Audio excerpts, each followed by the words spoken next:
আসসালামু আলাইকুম। আজকে ছোলার ডালি টিকিয়া বানাবো। আজকে ছোলার ডালটা ধুয়ে পরিষ্কার করে প্রেসার কুকারে দিলাম হাফ চামচ ঝালের গুঁড়া, জিরা বাটা,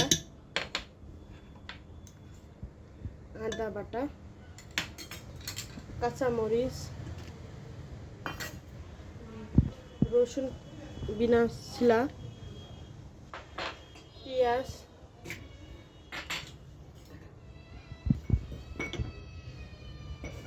লবণ,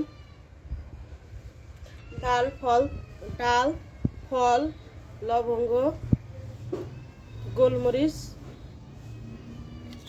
দিয়ে দিলাম। দিয়ে দিতে হবে।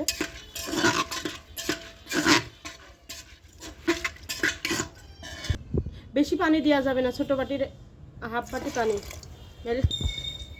এবার গরুর মাংস দেবো।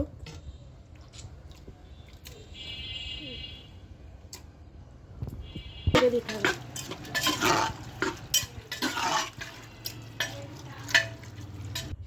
গ্যাস চালু করে দিতে হবে। কুকারে ঢাকনা দিয়ে আগে দিলাম, দিয়ে 5টা শিশুটা পর্যন্ত ওয়েট করতে হবে। ঢাকনা খুলে দিতে হবে। এখন ডাল সেদ্ধ হয়ে গেছে। এখন ব্লেন্ডার করতে হবে বা পাটায় বাটতে হবে। পানি দেওয়া যাবে না বাটার সময়। আমি পাটায় পিষে বাইটে নিয়েছি। দিয়ে এখন আমি হলুদ একটু কম হয়েছে, আটটুকুন দিলাম। দিয়ে কাঁচা পেঁয়াজ, কুচি পেঁয়াজ, কাঁচামরিচ, ডাল ফল লবঙ্গ ইলাচ আবার একটুক্ষণ বাটার সাথে দিলাম। দিয়ে আদা বাটা আবার একটুক্ষণ সামান্য আকারে দিলাম। ওইগুলো দিয়েছিলাম সেদ্ধর সময়। সামান্য আকারে একটু জিরে দিলাম। দিয়ে এবারে হাত দিয়ে একটু শুকনো মরিচের গুঁড়ো দিলাম কালার হওয়ার জন্য। ধনিয়ার গুঁড়ো দিলাম। দিয়ে মাখিয়ে নিলাম ভালো করে। এইগুলো টোস্ট বিস্কুট গুঁড়া করে নিয়েছি পাটায়। কিনতে পাওয়া যায় টোস্ট বিস্কুট, সেটা গুঁড়া করে পাটায় বেটে নিয়েছি।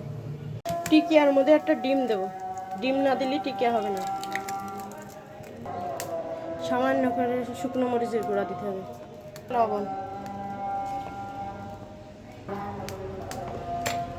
দিয়ে ডিমটা ফাটাতে হবে। গ্যাসটা দিয়ে দিয়েছি। এখন কড়াতেই গেছে। আমি এখন সয়াবিন তেল দেবো। টিকিয়ার ডাল বাটা নিয়ে নিলাম হাতে। দিয়ে ডো করতে হবে 2 হাত দিয়ে, 1 হাত দিয়ে হবে না। দিয়ে এক পিস করে রেখে দিলাম। ডোটা হয়ে গেছে ডো করা। এখন আমি একটা করে ডিমের মধ্যে দিয়ে বিস্কিটের ভিতরে গুঁড়া দিয়ে এখন গ্যাসের চুলা একটা করে দিয়ে দেবো। আরেকটাও দিলাম। দিয়ে আরেকটা ডিমের বিস্কুটের গুঁড়া দিয়ে গ্যাসের চুলা আরেকটা দিয়ে দিলাম। 10 মিনিট পরে উল্টে দিতে হবে। বেশি জোরে জাল দেওয়া যাবে না, পুড়ে যাবে জিনিসটা। কেম হিটে দিতে হবে।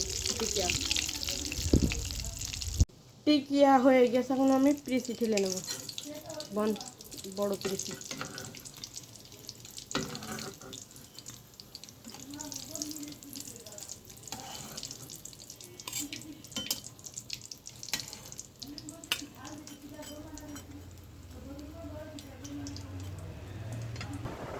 আমার গরুর গোশের টিকিয়া রেডি।